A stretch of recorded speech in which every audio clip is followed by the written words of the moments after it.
Oro erdvės apribojimų informacinis biuletenis, kaip žinia, šiandieną dėl meteorologinių sąlygų mes maršrutais neplanuosime skrydžių, bet iš bendrosios praktikos, kad tai taptų rutininis dalykas, ką visada mums reiktų prieš skrydžius pasitikrinti, tai oro navigacijos puslapyje, jeigu pradėti nuo pradžių, mes nueiname ans.lt, atsidarome puslapį, aš kaip matote esu registruotas vartotojas, bet nebūtina šitą informaciją pasiekti. Klubas irgi turėjo ką.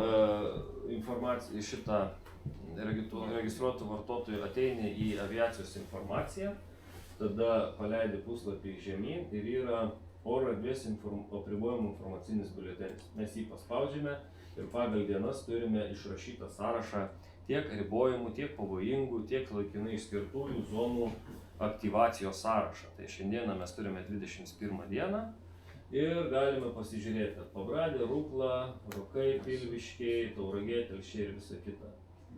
Šitos zonos yra aktyvios. Kaip matote, Palukniečiai šiandien irgi užsiregistravę, darbo pradžia, darbo pabaiga. Ir visos šios zonos, kurios yra laikinai išskirtos, yra pavaizduotos šitam sąraše.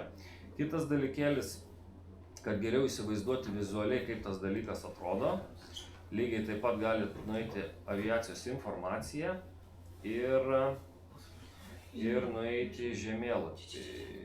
Va, čia, žemėlapį. Paspaudėt žemėlapį, atsidaro VFR oro navigacinis žemėlapis online. Jį nuspaudus, užsikrauna modelis, paspaudžiame apačioj OK.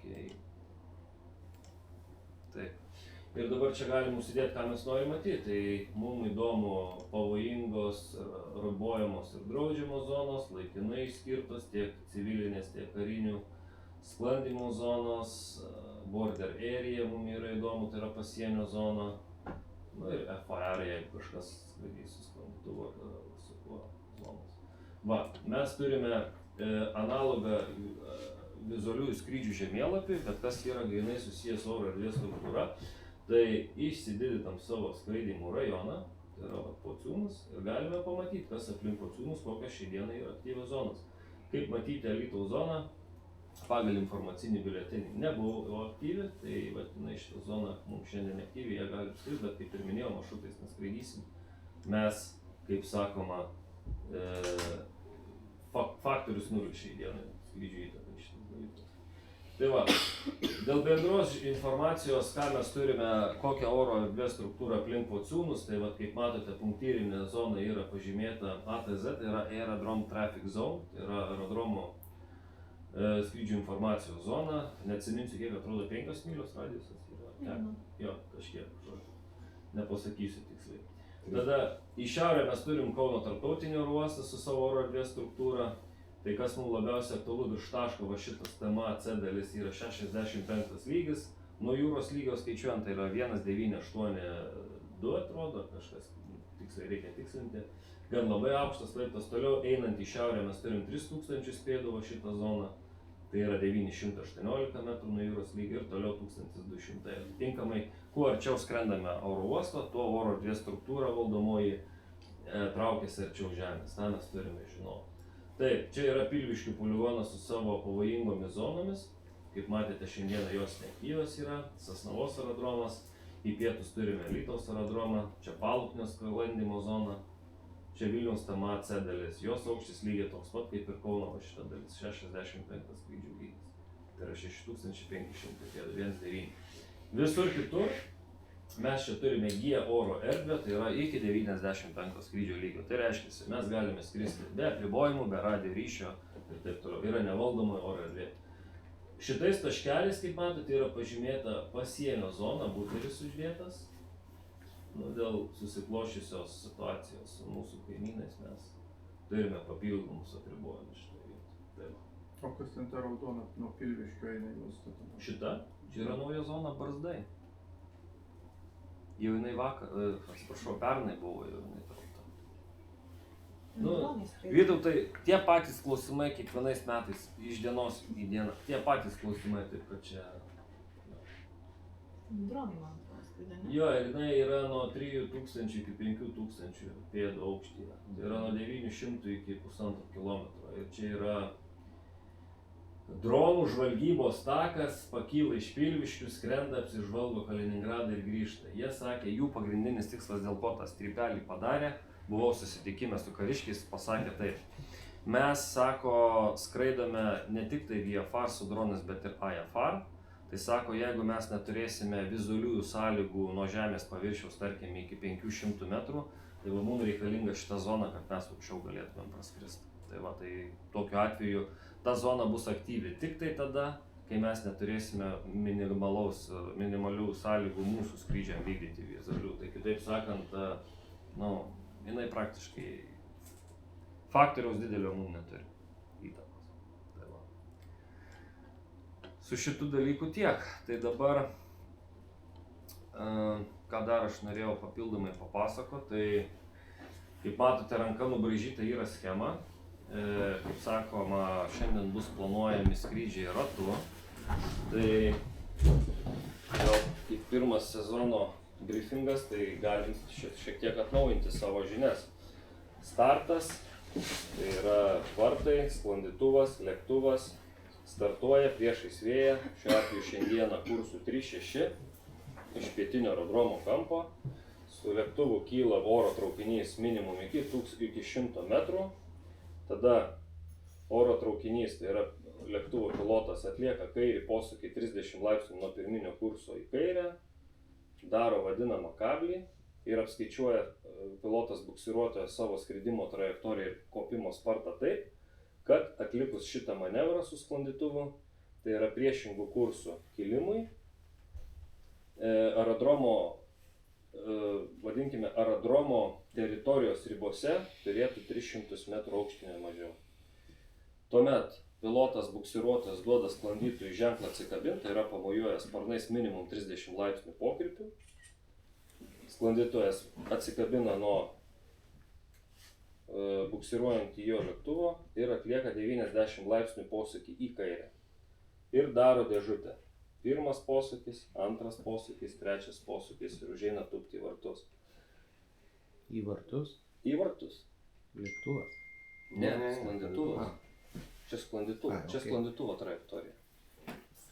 Tada savo ruožtu pilotas buksiruotojas davė ženklą sklandytuvui atsikabinti, tuo įsitikina, kad sklandytuvas atsikabino, žemėjančią trajektoriją daro dešinį posūkį ir daro artėjimų užėjimui tūpti kairiau vartų arba į vartus priklausomai nuo situacijos. Jeigu nėra sklandytuvo nutūpusio ir vartai yra laisvi, orlaivio vado sprendimu jisai priima sprendimą tūpti į vartus, jeigu yra kliūtis, tai yra sklandytuvas ar kas kita, tūpia kairiau vartų.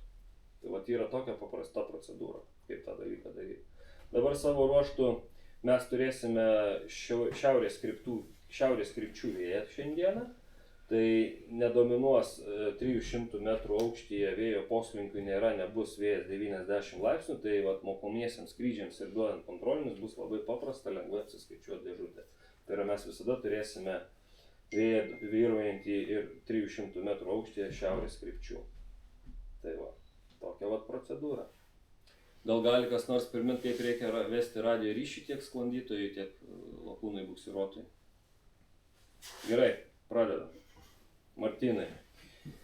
Sėdi sklandytuvė su instruktorium, prisikabino lėktuvas, falai įsitempė.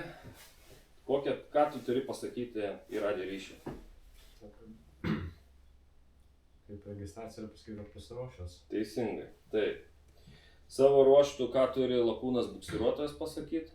Irgi, kad pasiruošęs. Taip, tada skrydžių koordinatorius ką turi pasakyti? Jeigu jis toks yra, tai pasako pagal pasiruošimą savo nuožiūrą. Teisingai.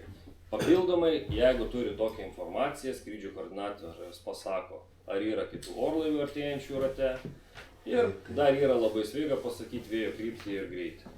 Jeigu turim tokią informaciją. Tada startuoja, kyla, pasuka į šoną. Šitoj vietoj gauna sklandytojas ženklą lakūno buksiruotojo, pamojuojamas sparnais, atsikabina. Ką praneša sklandytuvo pilotas po atsikabinimo? Kokią frazeologiją? Gaižutį, prašau.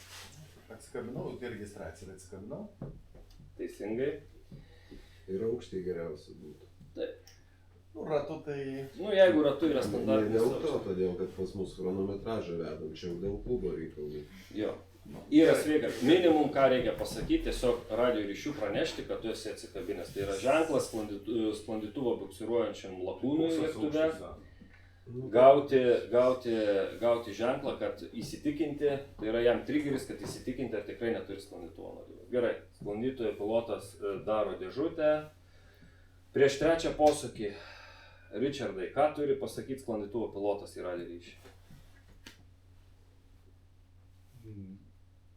Ar turi nieko nepasakyti, ar ką? Kaip? Nu, paprastai mes nesakydom, sakydom per trečią ir ketvirtą. Prieš ketvirtas sklandytuvas. Teisingai, jo. Taip, prieš ketvirtą. Tai reiškia, visiems kitiems, nes atsiminkit vieną, vat ką sakiau, ATZ zonoje, ne, gali būti atskrendančių kitų sklandytuvų lėktuvų į aerodromo ratą.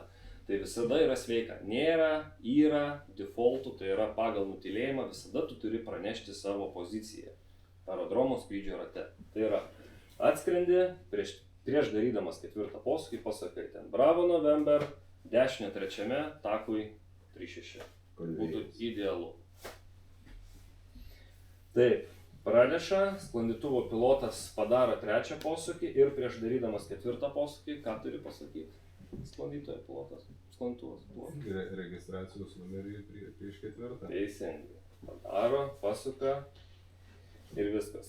Atsimenu, kai mus mokino, nereikia pasakyti tuptiniai, kad jau tupiu, bet irgi yra sveika, kai padarai ketvirtą posūkį, įsilygini, susireguliuoji savo glisadą, įsileidi stabdžius, nusitaikai į vartus, greitis stabilizuotas, irgi visada yra pasakyti tuptiniai 3.6. Tai jokių problemų nėra. Jo, šitas labai padeda, jeigu bet kur kitur, bet kuriam kitam aerodrome būsit, tuptinę pranešinėja beveik visi, ir kitiems oro eismo dalyviams. Ta prasme, kuo daugiau standartizuotos informacijos pranešė, tuo eismas saugesnis bus. Kiekvienas orlaivis šitą dalyką daro. Taip, savo ruoštų lakūnas buksiruotojas pamatė, įsitikino, kad sklandytojas atsikabino, padarė kairį posūkį. Kokie veiksmai lakūnui buksiruotojui? Ką daro? Žemėja, nuima gazus. Žemėja. Galim ir su gazai žemėja. Vynioja šniūrą, žemėja ir praneša trečiame kairą. Kurioje vietoje? Čia trečiame praneša? Prieš trečią. Čia, okei, gerai. Užėjimas ir, kaip sakoma, Tuptinė vėl praneša. ir viskas. Arba į vartus, arba kairiau. Tai vat sutarėm taip, šiandieną gali būti tikimybė, kad bus 2 sklandytuvai, tai vartai bus užimti, tai lakūnas buksiruotas dažniausiai turėtų priimti sprendimą pagal situaciją tupti kairiau. Siūlau pavėjai, taupau kūrą. Nu, dėl patirties gal Gal standartizuojam šiandieną, gal vis tiek. Kontroliniai, mokomieji, gal čia vis tiek virvina susivinios. Jo, ir kitas dalykas, jam virvė reikia, vis tiek jisai turi skristi taip, kad virvė. Jeigu aukščiau būtų. Tai va. Liuks, labai gerai. Tai va toks planas šiandieną yra su šitų reikalu. Dabar sekantis dalykas, ar tekę yra kada nors girdėti aviacinę frazę tokią aviate, navigate, communicate? Ok, gerai. Ką reiškia aviate? Augustinai. Teisingai. Šitas dalykas, šita metodika, tai yra skrydžių saugos prevencija avariniais atvejais. Tai pirmas yra dalykas, niekada šita eilė šitų žodžių nekinta, jinai visada yra kaip įstatymas. Pirmas yra aviate, antras navigate, trečias communicate. Jeigu kažkas blogai atsitiko, tarkim, užstrigo vairai, neatsikabiname nuo lėktuvo. Pirmas dalykas, fly the aircraft. Nesvarbu, kas atsitiko. Skrisk, tai yra prižiūrėk savo skrydžio parametrus, laikyk greitį, laikyk pokrypį, pagalvok apie konfiguraciją. Ar man reikia papildomo pasipriešinimo, gal man ratuką reikia traukti, ar užsparnį išleisti, ar man nereikia, ar man greitis didėja, mažėja, reikia užsparnį įsileisti. Mąstykite, kaip skrisite lėktuvu. Pirmas dalykas, kas beatsitiktų, fly the aircraft, tai yra skrisk. Antras, navigate, skraidys ratu. Atsitiko kažkas gerai, sustabilizavau greitį, viskas, pokrypis dingo, galiu saugiai tęsti skrydį, ką aš turiu toliau mąstyti, kur aš esu aerodromo atžvilgiu, tai yra kur aš esu savo saugaus tupimo atžvilgiu, kurioje vietoje, grįžtiniai, tuptiniai, ar aš prie vėjų skrendu, ar mane stipriai smūgdo, ar gal man reikia mažinti skridimo rato trajektoriją, ar gal man reikia trauktis arčiau angaro, ar gal man reikia arčiau aerodromo laikytis, ta prasme naviguoti reikia save, ne? Ir trečias dalykas, communicate. Šitoje vietoje, kad yra pagal tą emergency situacijos visą reikalą, ką mes dabar apkalbėjome, nebūtina, tarkim, laikytis. Nu, tai yra nevarinė, tai yra standartinė procedūra. Bet, pavyzdžiui, communicate, kada reikia. Irgi galima šitą metodiką ir taktiką taikyti. Fly the aircraft. Gavau ženklą iš lakūno buksiruotojų, atsikabinau, įsitikinau, kad falą atsipalaidavo, nukrito. Ok, stabilizavau greitį, padariau posūkį, greitis 90, žemėjimo sparta teisinga, viską. Navigacija, pasižiūriu, navigate, pasižiūriu, tupimo taškas čia, vartai čia, kaip aš apskaičiuosiu, turiu šoninį vėją, neturiu, sunavigavau save ir finale galiu pasakyti, ten Bravo November atsikabinau. Tai reiškiasi, ką aš norėjau pasakyti, tik patraukus kablį nereikia griebti už mikrofono ir sakyti atsikabinau, ne, pradžiai, fly the aircraft, navigate ir paskutinis communicate. Šita metodika taikoma ir standartiniuose skrydžiuose. Tai va, toks yra, kaip sakyt, guidance'as, tokia va, strategija, kaip susidėlioti savo skrydį saugiai pagal procedūras ir laikytis visų šitų dalykų, kad žinot savo planą, ką veikti toliau. Tai va, yra toks va, trumpas interviu. Dar vieną dalyką, ką visiems norėjau pasakyti, tai trumpai tiksliau peržvelgsiu ir aš jau šiandien baigsiu savo pasirodymu. Jo, dabar. Lietuvos sklandymo sporto federacijos puslapyje, jeigu atsidarysite sklandymo federaciją, yra skrydžių sauga. Aviacijos incidentų tyrimo ataskaita, šito nešnekėsim, gal per kokį seminarą, bet yra tiesiog rekomendacijos ir veiksmai, kaip elgtis atsitikus ypatingom situacijom. Tai vat viena iš jų yra tokia, atsitikus įsibėgėjimo metu užsidegė lėktuvo variklis. Ką darysime? Tai rekomenduojami veiksmai pilotui, buksiruotojui. Atkabinti buksiravimo virvę, pasukti lėktuvą į dešinę 15-20 laipsnių, išjungti variklio degimą, informuoti skrydžių koordinatorių. Tai jeigu atkreipsite dėmesį, fly the aircraft, navigate, communicate. Atkabinti virvę, pasukti, išjungti degimą ir ant galo komunikacija eina. Lygiai tas pats sklandytuvo piloto veiksmai. Atsikabinau, pasukau į kairę, tai yra į priešingą pusę negu lėktuvas. Išleisti oro stabdžius tam, kad kuo greičiau sustabdyti beriedant į žemės sklandytuvą. Maksimaliai stabdyti važiuoklės ratuko stabdžių, jeigu toks yra suinstaliuotas, o jeigu yra grėsmė susidurti, tai yra dėti kairį sparną ant žemės arba angliškai, kitaip sakant, ground loop padaryti į kairę pusę. Tai yra, jeigu turime energijos pakankamai, vairolas pilnai nuo savęs, į kairę eleronus, sklandytuvas deda kairį sparną ir jisai daro ground loop. Kitaip sakant, tai yra prevencija išvengti susidūrimo su lėktuvu. Toliau, atsakius lėktuvo variklių, kai dar lėktuvas rieda, kad sklandytuvas jau atplyšęs, kaip paprastai tą ir turime, ne? Tai tokiu atveju atkabina buksiruotojas virvę, pasuka lėktuvą į dešinę tiek pat laipsnių, čia atitinkamam aerodromui pritaikyta, išjungia degimą, informuoja skrydžių koordinatorius.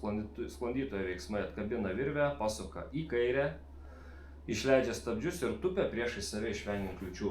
Ką mes turime labai dėkingą situaciją Pociūnuose, kad tai yra tikrai didžiulis, geras, didelis aerodromas. Ir mes nesame apriboti nie kažkokių konkrečios krypties takų, neturime nei reikšmingų kliūčių tiek kairiai, tiek dešiniai. Va šitą manevrą galime puikiai be jokių problemų atlikti. Toliau, atsakius lėktuvo varikliui ore.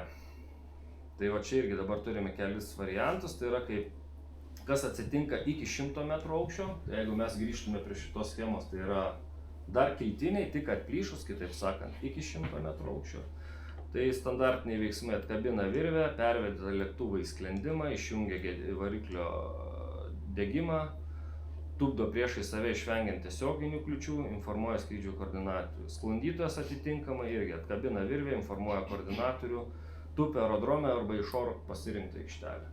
Šitoje atveju jau kiekvienas individualiai daro sprendimą priklausomai nuo turimo sklandytuvo energijos, tai yra nuo greičio ir nuo faktinės situacijos, ar aš galiu padaryti 90 laipsnių posūkį ar tiesiai prie save, nėras išleidęs stabdžius nutukti, čia individualiai sprendimai jau priiminėja. Ne visiškai taip. Yra taisyklės parašytos, grubiai pasakius, kažkieno krauju. Rekomenduotina iki 100 metrų tūpimas priešai save su nedideliu nukrypimu. Taip. Todėl, kad jeigu palieki apsisprendimą ir Ne, žmonės... tai Vladai, žiūrėk, čia kalba eina virš jau 100 metrų. Ai, virš 100 Jo, metrų jo, tai jo. apsisukinėja sklandytuvas į aerodromą. Nu, čia jau jo, negalime sakyti konkrečiai, kad jeigu virš 100, tu iškart turi suktis. Negalime Jam taip sakyti. artimiausiai ir pavėjui grįžt dažniausiai. Jo, bet tai nebūtinai gali būti teisinga. Gali tūpti ir į aikštelę priešai save. Kaip pavyzdžiui atsitiko Mindaugui Žaliukui su Zulu Mike, va čia praskridus kamerą. Pilnu vandeniu. Per Europos čempionatą. Atsimeni šitą atvejį? Nu tai va. Tai negalima sakyti ir žmonėm užfiksuoti. Jeigu virš 100 iš karto 180 ir sukiesi. Negalima O taip ką jis sakyti. darė? Mindaugas? Atsikabino tiesiai prieš save ir aikštelę iš karto tai iš ten aš ne dėjo. dėl to. Aš Teisingai padarė. Nu Jo, tai va. Žiūrėkit, Tai va. net... Žiūrėk, Vladai, aš galiu pabaigti ir tada bendrą diskusiją, nes pas Čia mus ne užtruksim labai. bendra, Čia čia dėl apie seminarų šitą. reikėtų tada. Ne, žiūrėkit, nes seminaras yra krauju parašytos, daug metų man yra kalta iš eilės.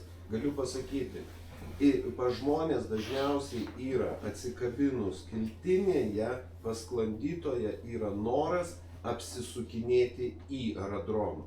Yra paprasčiausiai reikia įsikalti. Iki 100 metrų tas yra super pavojinga ir tikrai niekam nerekomenduoju. Tūpkite tiesiai prieš save. Taip. Virš 100 metrų, kaip Linas sakė, galite daryti, ką norit ir apsisukti, grįžti į aerodromą, jau bus saugu. Viskas. Martynas Bykovas atsikabino Per žemai. iki 100 metrų, darė posūkį ir atsidūrė va ten miške. Jo, tai aš... Čia taisyklė yra tik apsisukimui Jo. į aerodromą. Esminis Iki 100 dalykas, metrų. esminis dalykas, iki 100 tai yra labai žemosiuose aukščiuose, darykit viską, bet stenkitės kuo mažiau evoliucijų daryti vairais, bet priešai save, nes energija maža, aukštis mažas. Nei potencinė, nei kinetinė energija nėra didelė, tik prieš save. O jau toliau, kaip Vladas sako, virš 100 metrų, nu, ne ką nori daryti, bet įvertinkite daug faktorių. Vėją, greitį, aukštį, įkrovimą sklandytuvo, konfiguraciją, kitų orlaivių, vietą, buvimą jūsų atžvilgiu ir taip toliau, ir taip toliau, ir taip toliau. Ir labai daug faktorių. Bet tą reikia, aišku, stresinėje situacijoje sunku suvokti. Bent jau pirmas dalykas – fly the aircraft. Fly the aircraft, viskas. O jau tada tas sprendimas natūraliai turėtų. Yra net posakis, žinot, visi geriau prara žmoną negu greitį prieš tą. Tai čia dar iki 4. Jo. Dosafinėse taisyklėse tai buvo jokių posūkių iki 50 metrų. Taip. Ir tiesai, niekam. O virš 50 jau galės Taip. spręsti, ar tu kokį manevrą atliksi ar ne. Taip, toliau, gal tada tęsiame, gerai. Netikėtai, jeigu netikėtai atsikabino, vadinamas savaiminis atsikabinimas, ką tada daryti? Jei atplyšus tęsti kilimą lėktuvui buksiruotojui, informuoti koordinatorių ir tūpti aerodrome. Tai kitaip sakant, tęsia normalų kilimą, padaro dėžutę ir nutupia. Ką sklandytojas daro? Pervedžia sklandytuvą į sklendimą, natūralu. Jei virvė atsikabino nuo lėktuvo, numesti virvę į įsidėmėtiną vietą. Jei aukštis mažiau negu 50 metrų, tupdyti sklandytuvą priešai save vengiant tiesioginių kliūčių, jei aukštis didesnis ne 50 metrų, tupdyti sklandytuvą aerodrome arba į aikštelę pasirinkti iš oro, informuoti skrydžių koordinatorių. Tai va. Irgi įdomus variantas, jeigu nepavykta atsikabinti nuo buksiravimo virvės, tai tokiu atveju buksiruotas gavęs pranešimą sklandytojui nežemėjant buksiruotojui sklandytuvą link aerodromo, informuoja skrydžių koordinatorių, atkabina sklandytuvą virš, kitaip sakant, virš taško, aerodromo kontrolės taško. Sklandytuvo piloto veiksmai. Pranešti apie neatsikabinimą pilotui, buksiruotojui, radijo ryšiu arba mojuojant sparnais. Taip, aišku, čia labai mažai tikėtinas variantas, bet jeigu nėra radijo ryšio, jeigu lėktuvo buksiruotas pamojuoja sparnais ir įsitikina sklandytojas, kad jis mojuoja sparnais, jisai privalo atsikabinti, aišku, priklausomai, virš medžių neatsikabins, įvertinsi saugos situaciją, bet lygiai taip pat ir buksiruotojam. Jeigu dingo ryšys arba negirdi, ką kalba sklandytojas ir sklandytojas pradeda mojuoti sparnais, jam irgi yra ženklas, kad jis turi atkabinti virvę. Yra tokie standartizuoti dalykai. Tada išleidžia vandens balastą, jeigu skrenda su balastu. Atsikabinus virvėje nuo lėktuvo perveda sklandytuvą į sklendimą, padidina sklendimo greičiai 10-15 km/h greičiu. Pasirenka tūpimo kryptį ir trajektoriją, kad virvė niekur neužkliūtų, tai yra šiek tiek glisado laikyti aukščiau, nes natūralu, jeigu kabo ta kliūtis, kad tų medžių nekabinti ir tavęs nepradėtų statyti, šiek tiek aukščiau turėtų užeiti savo, lyginant su standartinė glisada. Ir iki 4 posūkio skristi atkabinimo kablį patraukus į save, tai yra bandyti numesti virvę. Tupdyti sklandytuvą didesniu greičiu, nes 15-20 metrų aukštį virvė pradės stabdyti sklandytuvą. Tai yra natūralu dėl padidėjusios trinties pasipriešinimo. Jeigu nesuveikia nei sklandytuvo, nei lėktuvo atkabinimo kabliai, ką daro? Buksiruotas informuoja skrydžio koordinatorių, perveda oro traukinį 2 metrų per sekundę žemėjimą 100-120 km greičiu. Posvyrius atlieka nedidesnių 15 posvyrių, tai yra posūkiuose. Įeina aerodromo skrydžio ratą, posūkį 4 atlieka ne žemiau 100 metrų, išlaikant aukštį žemėja su sumažinta variklio trauka, išlaikymo ir tupimo metu variklio trauką mažina tolygiai, tai yra nestaigiai nuiminėja, bet tolygiai tą dalyką daro. Sklandytojas išleidžia vandens balastą, žemėjimo metu buksiravimo virvė turi būti įtempta, tai tą galima kontroliuoti oro stabdžiais. Po 4 posūkio pereina į dešinį pelingą per sparno mostą, aš stengiuosi įsiaiškinti, kodėl tą daryti. Nu, ta prasme, netiesiai paskui lėktuvo tupdyti, bet turi šiek tiek į pelingą išėti. Nežinau, Vladai, gal kažką galėtų būti. Kad sustabdymo metu. Jo, bet tai vad greičiausiai aš irgi tą turiu, bet gal yra kitų nuomonių, kodėl tas yra. Bet kodėl į dešinį tik tai dabar? Gal į kairę. Čia susipliončina visą laiką į kairę, o tokiu atveju dešinį. Nu, nežinau. Nesvarbu, pelingė būsit sekantis dalykas, būdami pelingė jūs dar didinat galimybę, nes lėktuvų į uodegą jūs dar bando. Nu taip. Tai nežinau kodėl, gal dėl to, kad jeigu propeleris į dešinę sukasi dėl tos, gal čia tiesiog radau tokią rekomendaciją ir parašiau, tai va dėl to ir diskusiją iškėliau. Toliau naudoja sklandytojas oro stabdžius sklandytuvo tupdant kartu su lėktuvu, nu tai čia yra logiška, ir palietus pagrindinę važiuoklę juostą, naudoja oro stabdžius, ratuko stabdį ir išlaiko saugų atstumą iki lėktuvo. Tai yra, kitaip sakant, naudojat visą turimą mechanizaciją, visas sistemas, kuri palengvins jum išvengti susidūrimo su lėktuvu. Dabar jeigu užsidega lėktuvas, tai yra ne variklio gaisras, bet kabinoje gaisras, ten dūmai, dar kažkas, tai buksiruotojas. Įsitiktina, kad tai yra gaisras, duoda atkabinimo ženklą sklandytojui, tai yra pamojuoja sparnais. Imasi priemonių likviduoti gaisrą pagal skrydžio operacijų vadovą. Jeigu gaisrą likviduoti neįmanoma, kaip įmanoma, greičiau tupdo orlaivį tinkamiausioje vietoje ir gelbės iš degančio orlaivio.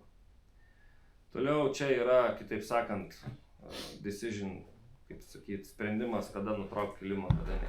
Bet šiandieną galim tą dalyką ir praskipinti čia į seminarą gal labiau šitą reikaliuką nukelti. Tai va. Tai nežinau, aš šiandieną pasakiau, ką norėjau, gal kažkas papildyti kažką norėtų.